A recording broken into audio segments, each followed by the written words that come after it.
ப்ளாகில் earn பண்ணுற ஆப்ஷன்ஸ்னு பார்த்தீங்கன்னா, இது வந்து ஃபஸ்ட்டு நெறைய பேர் ஆரம்பிக்கிறது வந்து AdSense தான். சில பேர் வந்து AdSenseயும் தாண்டி இன்னும் affiliate income and selling products and புக்ஸ்னு பிடிஎஃப்ஸ் இந்த மாதிரி கான்டென்ட் கிரியேஷன்ஸ் அந்த மாதிரி இன்னும் கொஞ்சம் தாண்டி போயிடுவாங்க. பட் நீங்கள் இப்போ தான் ஸ்டார்ட் பண்ணுறீங்க ப்ளாகிங்கில் ஏர்ன் பண்ணுறதுக்குன்னா, நீங்கள் AdSenseலேயே ஸ்டார்ட் பண்ணலாம். அண்ட் இன்ஃபேக்ட் இது உங்களுக்கு முதலீடுன்னு பார்த்தா ஒன்றுமே இல்லை, நேரம் மட்டும்தான். உங்களுக்கு இருக்கிற டைமை யூஸ் பண்ணி நீங்கள் நிறைய எழுதணும். அது ரொம்ப இன்ஃபர்மேட்டிவாக, இன்ட்ரெஸ்டிங்காக, என்டர்டெய்னிங்காக இருந்ததுன்னா உங்களை தேடி வருவாங்க ரீடர்ஸ். AdSense பொறுத்த வரைக்கும் உங்களுக்கு இது வந்து ஆரம்பத்தில் ரொம்ப கம்மியாக தான் வரும். அது நீங்கள் உழைக்க இன்னும் நிறைய எழுத அது ஜாஸ்தி ஆகிறதுக்கு வாய்ப்பு இருக்குது. அதில் இன்னொரு முக்கியமான ஒரு கான்செப்ட் என்னன்னு பார்த்தீங்கன்னா, உங்களோட ஆடியன்ஸ் எங்கேருந்து வராங்கன்றதை பொறுத்து இருக்குது. பொதுவாக இந்தியாவில் வர ஆட்ஸுக்கு வந்து காஸ்ட் பெர் கிளிக்னு சொல்கிற இந்த சிபிசி வந்து ரொம்ப கம்மியாக தான் இருக்கும். அதுவே உங்களோட ஆடியன்ஸ் வந்து பல மேலை நாட்கள்லேருந்து, அதாவது US, UK, ஆஸ்திரேலியா, யூரோப்லேருந்து எங்கேருந்து ஏதாவது வந்தாங்கன்னா உங்களோட அந்த காஸ்ட் பெர் கிளிக் கொஞ்சம் ஜாஸ்தியாகும். அதனால் உங்களோட கான்டென்ட் நீங்கள் எங்கே டார்கெட் பண்ணுறீங்கன்றத யோசித்து முடிவெடுத்து ஆரம்பிங்க. அதுக்கேற்ற மாதிரி ப்ளாக் எழுதுங்க. இல்லை உங்களுக்கு பணம் சம்பாதிப்பது வந்து அந்த அளவுக்கு முக்கியம் இல்லை, உங்களோட நாலேஜ் ஷேரிங் தான் இம்பார்ட்டண்ட் அப்படின்னா பிரச்சனையே இல்லை.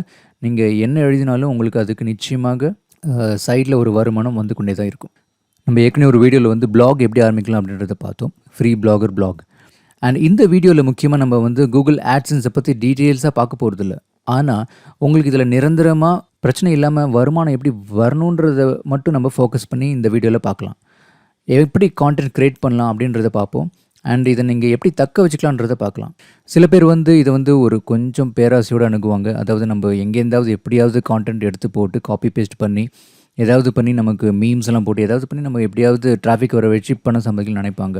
பட் அது வந்து லாங் ரன்னில் நமக்கு ஒத்து வராது.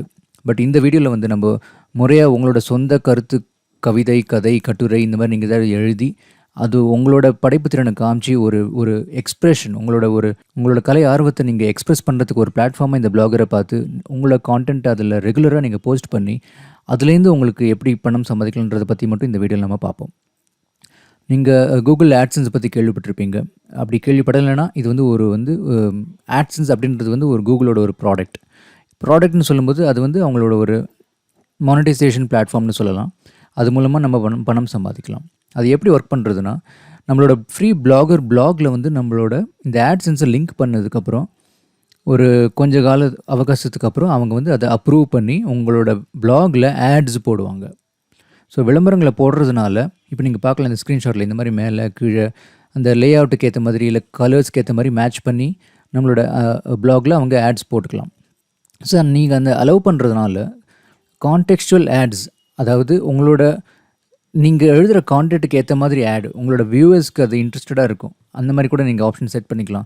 இந்த மாதிரி ஆட்ஸ் போடுறதுனால வியூவர்ஸ்க்கு அது சம்டைம்ஸ் உபயோகமாக இருக்கும். ஓகே, இது சம்மந்தமான ப்ராடக்ட் இங்கே இருக்குதுன்னு நம்ம போய் வாங்கிக்கலாம் அப்படின்னு காமிப்பாங்க. இல்லை ஒரு இன்ஃபர்மேட்டிவ் ஆடாக இருக்கலாம் இந்த மாதிரி பண்ணுறதுக்கு, அந்த மாதிரி பண்ணுறதுக்குன்னு. ஸோ அதில் யாரெல்லாம் பார்க்குறாங்களோ இல்லை கிளிக் பண்ணுறாங்களோ அதெல்லாம் உங்களுக்கு ரூபாவாக கன்வெர்ட் ஆகும். அது எப்படி ஆகுன்றதெல்லாம் நம்ம ஃப்யூச்சரில் பார்க்கலாம். பட் இது வந்து உங்களுக்கு ஒரு நல்ல ஒரு சைடு இன்கம் உற்பத்தி பண்ணுறதுக்கு உபயோகமாக இருக்கும். அண்ட் இது டோட்டலி ஃப்ரீ. ஓகே, ஸோ ஆட்சன்ஸ் பற்றி தெரிஞ்சவங்களுக்கு எப்படின்றதுக்கு இப்போது நம்ம ஒரு எக்ஸ்ட்ரா கொஞ்சம் ஸ்டெப்ஸ் பார்க்கலாம். இன்கேஸ் உங்களோட ப்ளாக் இப்போ தான் நீங்கள் புதுசாக ஆரம்பிச்சிருக்கீங்க, நீங்கள் இன்னும் நிறைய கான்டென்ட் எழுதலை அப்படின்னா, ஃபார் எக்ஸாம்பிள் இப்போ நீங்கள் என்னோடய ஸ்க்ரீனில் பார்த்துருக்குற இந்த ப்ளாக் வந்து நான் ஆக்சுவலாக எந்த போஸ்ட்டுமே எழுதலை. பார்த்திங்கன்னா வெறும் ஒரு சாம்பிள் போஸ்ட் மட்டும் இருக்குது. அதனால தான் இங்கே வந்து ஏர்னிங்ஸ் டேபுக்கு வந்து பார்த்தீங்கன்னா, இந்த ஏர்னிங்ஸ் செக்ஷனில் பார்த்தீங்கன்னா your blog doesn't qualify currently qualify for AdSense அப்படின்னு சொல்கிறாங்க. ஆப்வியஸ்லி, ஏன்னா நம்மளோட ப்ளாகில், இந்த பர்டிகுலர் ப்ளாகில் நான் எதுவுமே எழுதலை.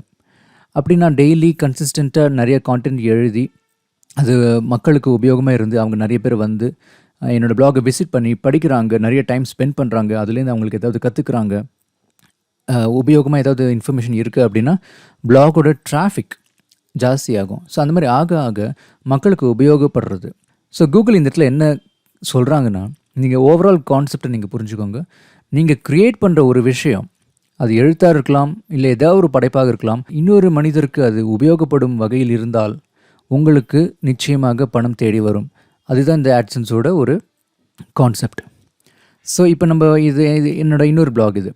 இந்த இடத்துல வந்து நான் சில போஸ்ட்லாம் நிறைய எழுதி வச்சுருக்கேன். அந்த போஸ்ட்க்கு ஏற்ற மாதிரி கொஞ்ச கால அவகாசத்துக்கு அப்புறம் இந்த மாதிரி ஆட் வந்து அப்ரூவ் ஆகி இந்த மாதிரி நீங்கள் show ads on blog yes or no அப்படின்னு அவங்க ஆப்ஷன்ஸ் கொடுப்பாங்க. ஸோ நீங்களும் நிறையா கான்டென்ட்ஸ் கன்சிஸ்டண்ட்டாக எழுதி வரும்போது உங்களுக்கு இந்த இடத்துல இந்த ஆட்ஸன்ஸை ஆக்டிவேட் பண்ணுற ஆப்ஷன் தானாக வரும். அது எவ்வளோ நாளைக்கு வரும்ன்றது நமக்கு தெரியாது. சில பேருக்கு 24 hours 48 hours கூட ஆகலாம். பட் நீங்கள் டெய்லி கன்சிஸ்டண்ட்டாக கான்டென்ட் எழுதி வரும்போது உங்களுக்கு அது தானாகவே ஒரு ஹேபிட்டாக ஆகிடும். ஒரு மாதம் 2 மாதத்துக்குள்ளே உங்களுக்கு தானாகவே இந்த ஆட்சன்ஸ் அப்ரூவலும் கிடச்சிரும். சம்டைம்ஸ் அதை விட கம்மியாக கூட சில பேருக்கு கிடச்சிருக்கு, இல்லை அதை விட ஜாஸ்தியாக கூட ஆகலாம். அது வந்து நீங்கள் எழுதுகிற நீச், அதாவது நீங்கள் எழுதுகிற கேட்டகரியை பொறுத்து இருக்குது. நீங்கள் எது சம்மந்தமாக எழுதுறீங்களோ அது ப்ளஸ் உங்களுக்கு எவ்வளோ டிராஃபிக் வருது, நீங்கள் எழுதுறது ஜென்யூன் கான்டென்ட் எங்கேருந்து காப்பி பண்ணாமல் உங்களோட சொந்த கருத்தாக இருந்தால் இதெல்லாம் நிச்சயமாக கொஞ்சம் வேகமாக துரிதப்படுத்துறதுக்கு வாய்ப்பு இருக்குது.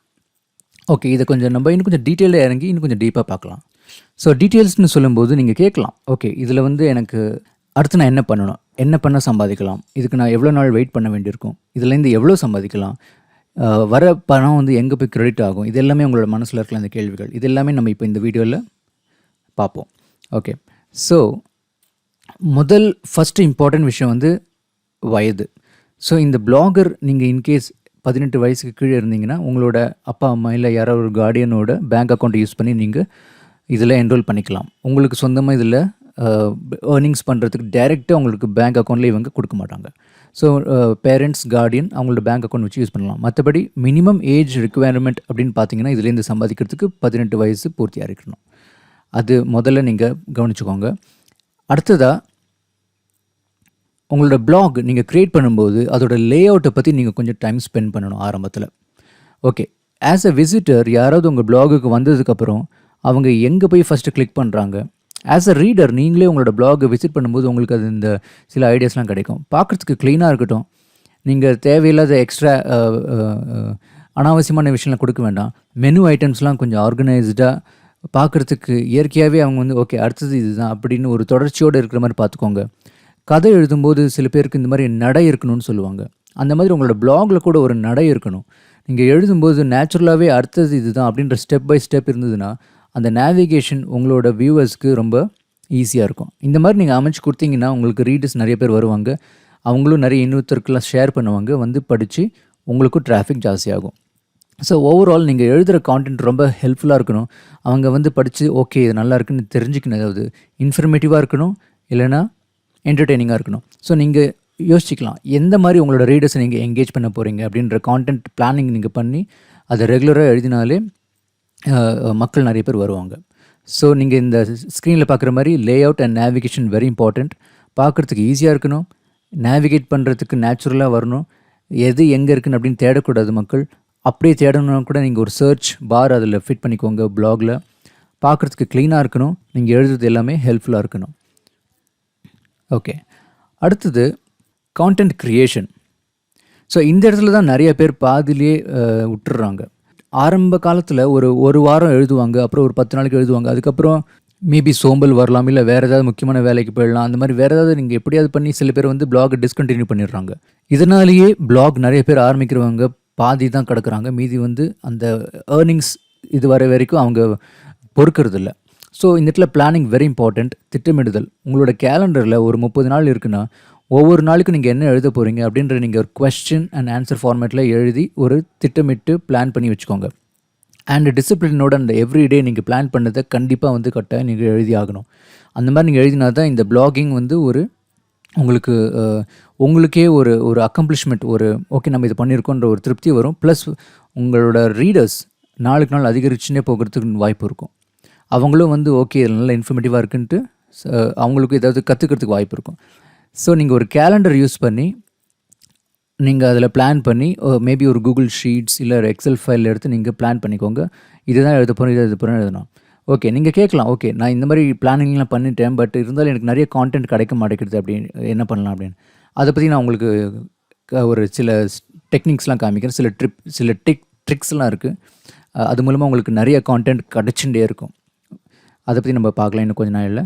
மீன்வைல் ரிச் கான்டென்ட், அதாவது image, text, links, bullet list பார்க்குறதுக்கு ஒரு கோர்வையாக ஓகே இந்த ஒரு ஃபார்மேட்டில் பார்த்தோன்னே நம்ம வந்து ஒரு ப்ரௌஸ் பண்ணுறதுக்கு வசதியாக இருக்கிற மாதிரி நீங்கள் கான்டென்ட் க்ரியேட் பண்ணணும். கண்டிப்பாக இமேஜஸ் யூஸ் பண்ணுங்கள், பட் காப்பிரைட்ஸ் விஷயத்தில் நீங்கள் ரொம்ப ஜாக்கிரதையாக இருக்கணும். ஏன்னா காப்பிரைட்ஸ் நம்ம வந்து சில இமேஜஸ்லாம் திடீர்னு கூகுள்லேருந்து சர்ச் பண்ணி காப்பி பேஸ்ட் பண்ணி யூஸ் பண்ணிடுவாங்க சில பேர். அந்த மாதிரி பண்ணும்போது உங்களுக்கு காப்பிரைட் ப்ராப்ளம்ஸ் வரும். இதுக்காகவே சில ஃப்ரீ வெப்சைட்ஸ் இருக்குது, பப்ளிக் டொமைன் வெப்சைட்ஸ்லாம் இருக்குது. அது வந்து unsplash.com, pixabay.com இந்த மாதிரி நிறையா இருக்குது. நான் உங்களுக்கு அதில் லிஸ்ட்லாம் கீழே டிஸ்கிரிப்ஷனில் கொடுக்குறேன் பாருங்கள். அங்கேருந்து நீங்கள் ஃப்ரீ இமேஜஸ் எடுத்து உங்களோட பிளாக் போஸ்ட்டில் தேவையான இடத்துல யூஸ் பண்ணுங்கள். அதுவே நிறைய இமேஜஸ் யூஸ் பண்ண வேண்டாம். அது உங்களோட பிளாக் லோடிங் டைம் வந்து ஜாஸ்தி ஆக்கிடும். நீங்கள் உங்களோட கான்டென்ட்டுக்கு ஏற்ற அளவான ஒரு இமேஜஸ் மட்டும் யூஸ் பண்ணுங்கள். And more importantly linking. நீங்கள் உங்களோட கான்டென்ட் எழுதும்போது ஒரு பிளாக் போஸ்ட்டில் எக்ஸ்டர்னல் லிங்கிங், இன்டர்னல் லிங்கிங் அப்படின்னு 2 ஆப்ஷன் இருக்குது. நீங்கள் வந்து வேறு யாராவது பிளாக், வெப்சைட், வேறு ஏதாவது ரெஃபரன்ஸ்க்காக நீங்கள் லிங்க் பண்ணணுன்னா அது ஒரு நல்ல விஷயம், நீங்கள் கண்டிப்பாக செய்யணும். At the same time internal linking, அதாவது உங்களோட பிளாகுக்குள்ளேயே இன்னொரு பிளாக் போஸ்ட் நீங்கள் ரிலேட்டட் போஸ்ட் எழுதிருப்பீங்க, அந்த இன்டர்னல் லிங்கிங்கும் நீங்கள் கொடுக்கலாம் உங்களோட பிளாக்குள்ளே. இது ஒரு முக்கியமான விஷயம். ஏன்னு சொல்கிறேன்னா, இப்போது சர்ச் என்ஜின் நீங்கள் ஓவராலாக எப்படி ஒர்க் பண்ணுறது அப்படின்னு புரிஞ்சுட்டிங்கன்னா எல்லாமே ஹைப்பர் லிங்க்ஸ் தான். எப்படி ஒரு குரங்கு வந்து ஒரு மரத்துலேருந்து மரம் தாவி தாவி போயிட்டே இருக்குமோ, அதே மாதிரி சர்ச் என்ஜினோட ரோபோட்ஸ் வந்து ஒரு பிளாக் டு இன்னொரு பிளாக், ஒரு வெப்சைட் இன்னொரு வெப்சைட் தாவறதுக்கு காரணமே அந்த ஹைப்பர் லிங்க் தான். ஸோ நீங்கள் உங்களோட பிளாகுக்குள்ளேயே நீங்கள் இன்டர்னலாக லிங்க் பண்ணும்போது அந்த சர்ச் என்ஜினுக்கு வந்து உங்களோட வெப்சைட்டை க்ரால் பண்ணி இண்டெக்ஸ் பண்ணுறதுக்கு ரொம்ப ரொம்ப உபயோகமாக இருக்கும். இதனால் உங்களுக்கு சர்ச் என்ஜின் ஆப்டிமைஸும் ஆகும் உங்களோட பிளாக். ஸோ நீங்கள் நிறைய இன்டர்னல் லிங்க்ஸ் கொடுங்க. அதுவே ஓவராக கொடுக்க வேண்டாம். ஒரு பிளாகில் 1 கொடுத்தாலே போதுமானது. மேக்ஸிமம் நீங்கள் 2, 3 கொடுக்கலாம், பட் அதுக்கு மேலே போக வேண்டாம். இந்த linking is very important. So நீங்கள் எழுதுகிற எல்லா பிளாக்லேயுமே நீங்கள் இன்டர்னல் லிங்கிங் கொடுக்குற மாதிரி பார்த்துக்கோங்க. அண்டு தேவைக்கேற்ப உங்களோட எக்ஸ்டர்னல் லிங்கிங்கும் இருக்கலாம். பட் அதனால் உங்களோட ரீடர்ஸ் வேறு வெப்சைட்டுக்கு போக வாய்ப்பு இருக்குது. அதனால தான் இன்டர்னல் லிங்கிங் ஜாஸ்தியாக இருக்கட்டும் ரேஷியோவில், அண்ட் எக்ஸ்டர்னல் லிங்கிங் கம்மியாக இருக்கட்டும். So that's important. And so அதுதான் கான்டென்ட் க்ரியேஷன். Next, consistency. அதாவது நீங்கள் தினமும் எழுத வேண்டும். நீங்கள் கேலண்டரில் பிளான் பண்ணி கான்டென்ட் என்னெல்லாம் பிளான் பண்ணியிருக்கீங்களோ விடாமுயற்சியோடு அதை நீங்கள் டெய்லி எழுதணும். எழுதி பப்ளிஷ் பண்ணுங்கள். அதுக்காக என்ன வேணால் எழுதணுன்ற அவசியம் இல்லை. நல்ல ரிசர்ச் பண்ணி தேவையான ஒரு இன்ஃபர்மேட்டிவ் டாபிக்ஸாக பார்த்து எழுதுங்க. எழுதணுன்னு வரும்போது உங்களுக்கு வந்து 2 ரகம் இருக்கும். ஒன்று வந்து ஃபிக்ஷன், இன்னும் வந்து நான் ஃபிக்ஷன். அதாவது க்ரியேட்டிவாக ஏதாவது நீங்கள் எழுதணும், கவிதைகள், கதைகள், இல்லை எதை பற்றியாவது உங்களோட கருத்துக்கள், இதெல்லாம் நீங்கள் எழுதலாம். நான் ஃபிக்ஷன் வரும்போது ஒரு செல்ஃப் டெவலப்மெண்ட், மோட்டிவேஷன், இந்த மாதிரி நீங்கள் இல்லை ஏதாவது ஹவு டு டூ சம்திங்ஸ் அந்த மாதிரி நீங்கள் எழுதலாம். ஸோ டெய்லி டிசிப்ளினோடு நம்ம எழுதும்போது இதனால் டிராஃபிக் நிறையா வர வாய்ப்பு இருக்குது. ப்ளஸ் உங்களுக்கு ஃப்யூச்சரில் ஆட் அப்ரூவ் ஆனதுக்கப்புறம் உங்களுக்கு இதனால் இன்கமும் ஜாஸ்தியாகும். அதனால் மறக்காமல் நீங்கள் இதற்கு பண்ண மொத்த ஸ்டெப்ஸும் உபயோகமாக இருக்கணும்னா நீங்கள் டெய்லி கன்சிஸ்டண்ட்டாக நிறையா எழுதுங்க. பிளாகரில் இன்னொரு முக்கியமான ஒரு ஃபீச்சர் இருக்குது. அதாவது நீங்கள் இன்றைக்கே ஒரு 5 பிளாக் எழுதி அதை டிராஃப்டில் ஷெட்யூல் பண்ணி வச்சிடலாம். நீங்கள் ஷெட்யூல் பண்ணி வைக்கும்போது நீங்கள் ஒரு அடுத்த 5 நாளைக்கு எழுத வேண்டிய கான்டென்ட் இன்றைக்கே கூட எழுதிட்டு நீங்கள் ஃப்யூச்சரில் அது பப்ளிஷ் ஆகிற மாதிரி கூட செட்டிங் பண்ணிக்கலாம். அதுதான் கன்சிஸ்டண்ட்டாக நீங்கள் தினமும் பண்ணணும். அதனால் உங்களுக்கு பிளாக் கண்டிப்பாக உயரும். Finally, very important, engagement. நீங்கள் நிறைய எழுதினே போகலாம், பட் இது வந்து ஒரு விசித்திரமான உலகம் இந்த இன்டர்நெட், இணையதளம்ன்றது. நம்ம வந்து நம்மளோட ரூம்குள்ளேருந்து எல்லாத்தையும் பண்ணிட்டு இருக்கோம். பட் உங்களுக்கு சம்டைம்ஸ் தெரியலாம் யாரெல்லாம் உங்கள்கிட்ட இன்ட்ராக்ட் பண்ணுறாங்க, எங்கெல்லாம் நீங்கள் உங்களோட பிளாக் ரீச் ஆகுது.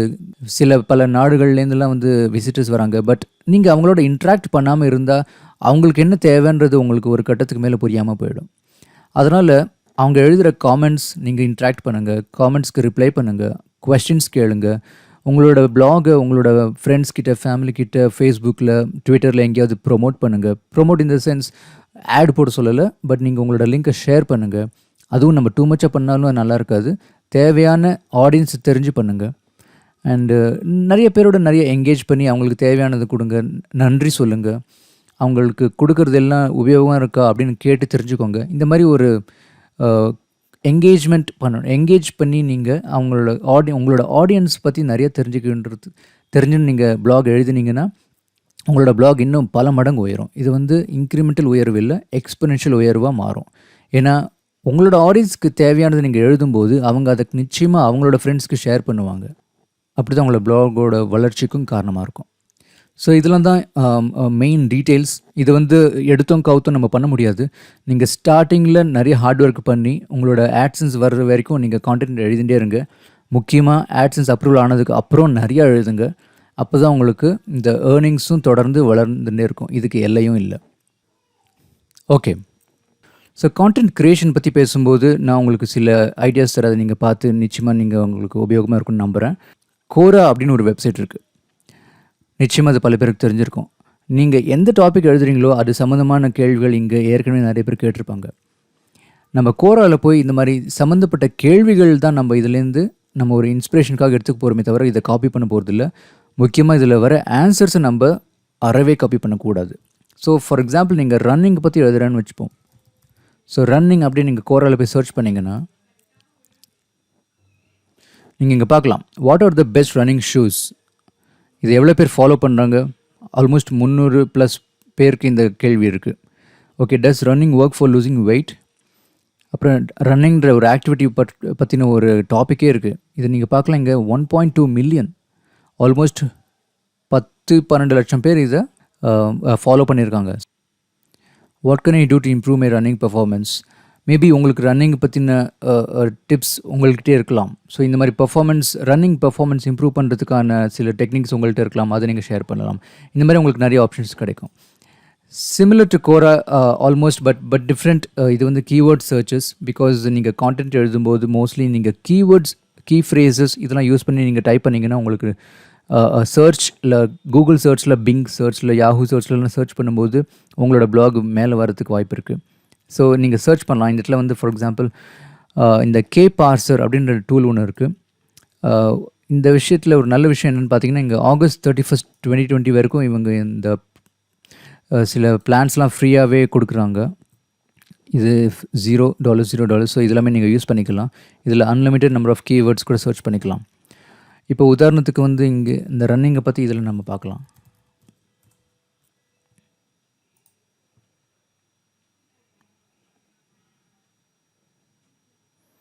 ஸோ இதெல்லாம் தான் கீவேர்ட்ஸ். இதை பற்றின இது search, running shoes, running shorts, running trails near me, running shoes for women, running mask, running record, இதை பற்றிலாம் நிறையா இருக்குது. இதெல்லாம் தான் கீவேர்ட்ஸ். இதில் நிறைய ஆப்ஷன்ஸ் கிடைக்கும் உங்களுக்கு இதை பற்றி எழுதுறதுக்கு. நீங்கள் எழுதும்போது முடிஞ்ச அளவு உங்களோட கான்டென்ட்டுக்கு ரிலேட்டட் கீவேர்ட்ஸ் எடுத்து நீங்கள் போட்டு எழுதினாக்க உங்களோட சர்ச் என்ஜின் ரேங்கிங் கூட ஜாஸ்தியாகும். அண்ட் லாஸ்ட்லி, இது ஒரு நல்ல ஒரு வெப்சைட், answerthepublic.com. இதில் உங்களுக்கு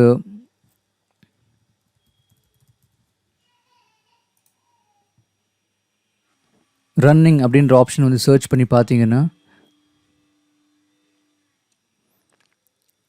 அது சம்மந்தமான கொஷின்ஸ் எல்லாம் காட்டுவாங்க. பட் இதில் ஒரே ஒரு சின்ன விஷயம் என்னென்னா, நம்ம ஒரு நாளைக்கு இதில் 2 கொஷின்ஸ் தான் சர்ச் பண்ண முடியும். அதுக்கு மேலே நீங்கள் சர்ச் பண்ணி இல்லை டவுன்லோட் பண்ணி சிஎஸ்வியில் ரெஃபர் பண்ணிக்கணுன்னா நீங்கள் இதுக்கு ஒரு அக்கௌண்ட் க்ரியேட் பண்ணணும், ப்ரோ அக்கௌண்ட். ஸோ இங்கே பாருங்கள், இங்கே வந்து ரன்னிங் சம்மந்தமான what, which, when, will, why, how எல்லா கொஷின்ஸும் இதில் சர்ச் இன்ஜின்லேருந்து காமிக்கிறாங்க. So which running shoes, when running was invented, will running help lose weight, இந்த மாதிரி ஏகப்பட்ட கேள்விகள். இது எல்லாமே பப்ளிக்கில் உலகத்தில் எல்லோரும் கேட்குற கொஷின்ஸ். இதை அவங்க க்யூரேட் பண்ணி நமக்கு ஒரே இடத்துல கொடுக்குறாங்க. How running shoes should fit, how running helps you lose weight, இது எல்லாமே கொஷின்ஸ், ரியல் கொஷின்ஸ், மக்கள் கேட்குற கொஷின்ஸ். இன்னும் பல கேள்விகள் இருக்குது இங்கே. இதை நீங்கள் ஸ்க்ரீன்ஷாட் எடுத்து சேவ் பண்ணி வச்சுக்கலாம் உங்களுக்கு ஃப்யூச்சர் ரெஃபரன்ஸ்க்காக. இது எல்லா கேள்விகளுக்கும் உங்களுக்கு ரிலேட்டட் கொஷின்ஸ் எடுத்து நீங்கள் ஆன்சர் பண்ணிங்கன்னா உங்களோட பிளாக் நிச்சயமாக படிக்கிறவங்களுக்கு உபயோகமாக இருக்கும். ஸோ இதெல்லாமே ஆல்ஃபபெட்டிக்கல், ரன்னிங் ஏ, ரன்னிங் பி, ரன்னிங் சி, இந்த மாதிரி எல்லா ஆல்ஃபபெட்டிக்கல் சர்ச்சஸ் கூட இங்கே காமிக்கிறாங்க. உங்களோட டாப்பிக்கை நீங்கள் இங்கே சர்ச் பண்ணி நீங்கள் அது சம்மந்தமாக எழுதலாம். ஃபார் எக்ஸாம்பிள் குக்கிங் சர்ச் பண்ணி எழுதலாம், எம்ப்ராய்டரி சர்ச் பண்ணி எழுதலாம். இந்த மாதிரி இதுக்கு எல்லையே கிடையாது. ஸோ ஆன்சர் த பப்ளிக் ஒரு நாளைக்கு நீங்கள் 2 கொஷின்ஸ் தேடலாம். அதை நீங்கள் தேடி உங்களோட பிளாக் கான்டென்ட்டுக்கு ரொம்ப யூஸ்ஃபுல்லாக இருக்கும். அதுதான் இந்த மாதிரி கான்டென்ட் க்ரியேஷனுக்கு உபயோகப்படுற இந்த மாதிரி சில டூல்ஸ்லாம் இருக்குது. இதை பார்த்து நீங்கள் கேள்விகள் எடுத்து அதற்கான விடையை, உங்களுக்கு தெரிஞ்ச விடையை, உங்களோட அனுபவத்தை நீங்கள் பிளாகில் எழுதி உங்களோட ரீடர்ஸ்க்காக நீங்கள் பப்ளிஷ் பண்ணுங்கள். ஐ ஹோப் இந்த வீடியோ உங்களுக்கு உபயோகமாக இருந்திருக்குன்னு நம்புகிறேன். மீண்டும் உங்களை அடுத்த வீடியோ சந்திக்கிறேன். அதுவரை நன்றி கூறி விடைபெறுவது அருண் சாரதி. தேங்க்ஸ் ஃபார் வாட்சிங். பாய்.